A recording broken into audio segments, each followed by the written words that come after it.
So I've done some stupid things in my life, and I'm not ashamed to own up to them.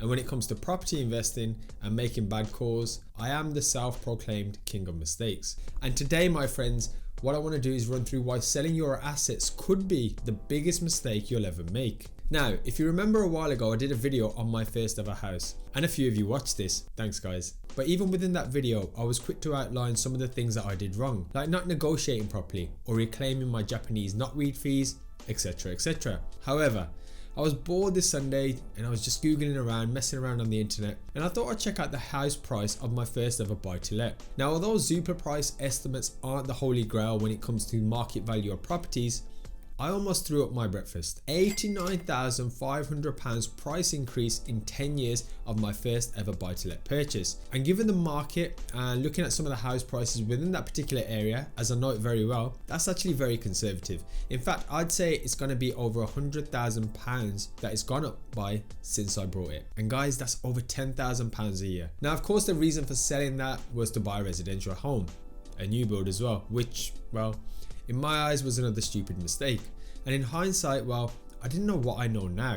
You see, I actually sold that to lump down the biggest deposit possible on a 4-bedroom house. But now the wiser version of me is even more off, because I should have done 3 things differently straight away. And I hope these things help you guys as well. Firstly, I shouldn't have sold the house. It was an asset. Secondly, I should have refinanced it, worst case. And third, not buy a bloody new build.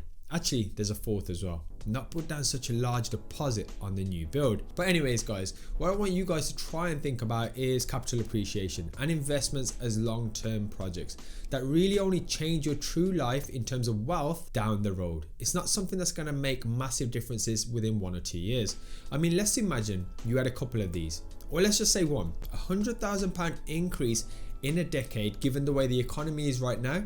That's not too shabby, is it? How hard would it have been to save £100,000 over 10 years for the majority of people? Let's be honest, it's not easy. Now, I'm also not stupid to know that this area probably isn't the best across the UK for capital growth. So many of you watching this, you could have actually doubled or even tripled that in some unique circumstances. And that's pretty crazy, right? To make £100,000 in 10 years.